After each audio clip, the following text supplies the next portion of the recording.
வணக்கம் நண்பர்களே, நான் உங்கள் ஜி பரமேஷ். இன்னைக்கு நீங்க பார்க்க போற காணொளி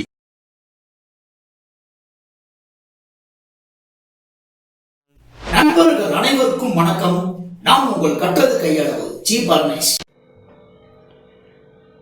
இன்னைக்கு தமிழக வெற்றி கழகம் கட்சியின் தலைவர் இளைய தளபதி விஜய் அவர்களோட அரசியல் வருகையை பத்தி தான் இந்த காணொளியில நம்ம பார்க்க போறோம்.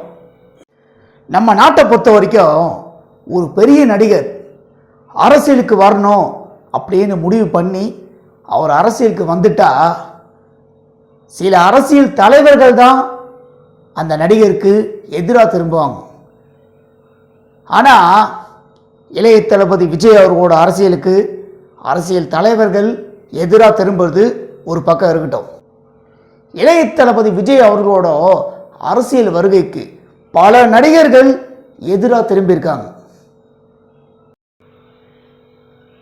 சூப்பர் ஸ்டார் ரஜினிகாந்த் அவர்களோட அண்ணன் அவர் என்ன சொல்லியிருக்காருன்னா, விஜய் ஆசைப்பட்டு உள்ளார், ஆனால் அரசியலில் ஒன்றும் சாதிக்க முடியாது. கமலஹாசன் பண்ணது போல் அவரும் பண்ணட்டும். விஜய் இப்போது அரசியலுக்கு வந்து எந்த பிரயோஜனம் இல்லை. கொஞ்ச நாள் போகட்டும், பார்க்கலாம். ஆனால் தமிழ்நாட்டில் ஜெயிக்க முடியாது. ரஜினி அண்ணன் சத்யநாராயண ராவ் அவருடைய அண்ணன் சொன்னதை இளைய தளபதி விஜய் அவர்களோட ரசிகர்கள் எல்லாம் இதை சூப்பர் ஸ்டார் அவர்கள் சொன்ன கருத்தாவே அவங்க நினைச்சிட்டு இருக்காங்க. அதே மாதிரி ஆண்டவர் கமலஹாசன் அவர்கள் ஒரு மேடையில் அவர் சொல்லியிருக்காரு, ரசிகர்கள் வாக்காளர் ஆக முடியாது அப்படின்னு இளைய தளபதி விஜய் அவர்களுக்கு எதிராக தான் அவர் பேசியிருக்காரு. ஆண்டவர் கமலஹாசன் அவர்கள் இளைய தளபதி விஜய் அவர்களை மரியாதை இல்லாமையோ வேற எந்த தப்பாவும் அவர் பேசலை.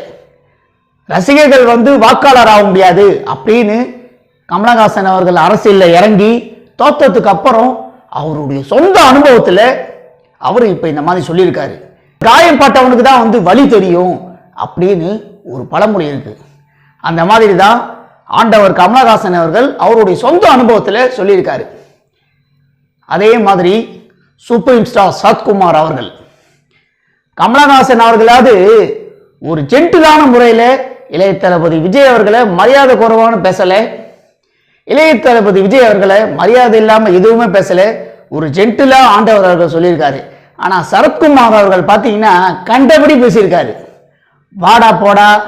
அதாவது இளைய தளபதி விஜய் அவர்கள் பார்த்தீங்கன்னா சரத்குமார் அவர்களோட சின்னவர் தான், இல்லைன்னு சொல்ல, தோளுக்கு மிஞ்சினா தோழன் அப்படின்னு சொல்லுவாங்க.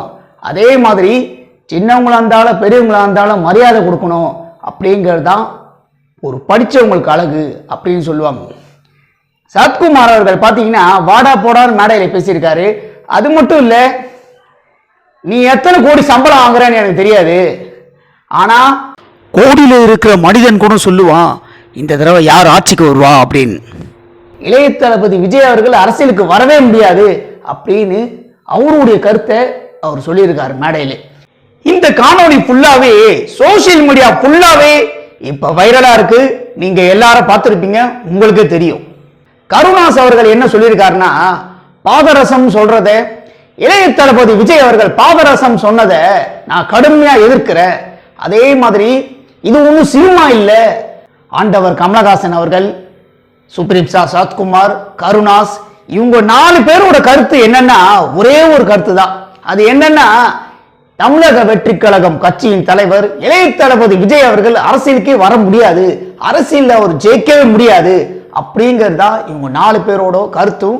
ஒவ்வொருத்தரும் அவங்களுக்கு உரிய ஸ்டைல்ல அவங்க சொல்லியிருக்காங்க. ஆனா சொன்ன கருத்து ஒன்னே ஒண்ணுதான், இளைய தளபதி விஜய் அவர்கள் அரசியலில் போட்டியிட்டா கூட அவரால் ஜெயிக்க முடியாது அப்படின்னு தான் அவங்க சொல்லியிருக்காங்க.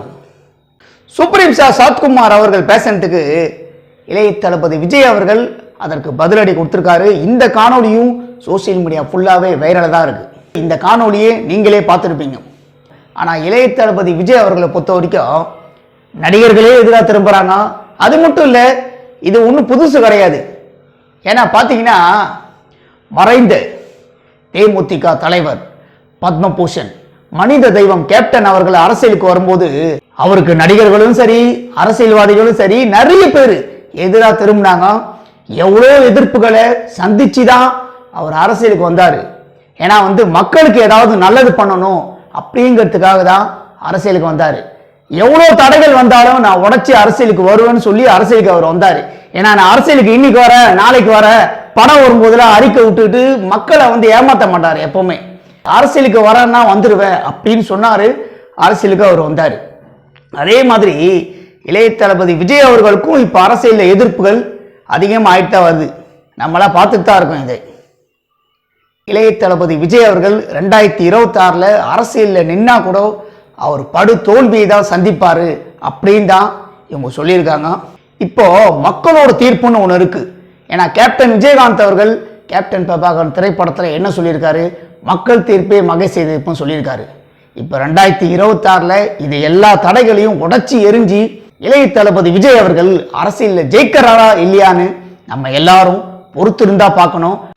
இப்போ தலைவர் சூப்பர் ஸ்டார் ரஜினிகாந்த் அவர்களின் அண்ணன் ஆண்டவர் கமலஹாசன் அவர்கள், சுப்ரீம் ஸ்டார் சரத்குமார், கருணாஸ், இப்படியே சொல்லிட்டே போலாம். இவங்க இளைய தளபதி விஜய் அவர்கள் அரசியலுக்கு வரவே முடியாது அப்படின்னு சொன்ன இந்த கருத்து சரியா இல்ல தவறான்னு, அதே மாதிரி இந்த காணொளியை பத்தியும் உங்களுடைய கருத்துக்களை என்னுடைய கமெண்ட் பாக்ஸ்ல எல்லாரும் மறக்காம பதிவு பண்ணுங்க. நண்பர்களே, இந்த காணொளி உங்களுக்கு பிடிச்சிருந்தா லைக் பண்ணுங்க, ஷேர் பண்ணுங்க, கமெண்ட் பண்ணுங்க. ரொம்ப பிடிச்சிருந்தா ஜி பரமேஷின் கற்றது கையளவு சேனலை சப்ஸ்கிரைப் பண்ணுங்க.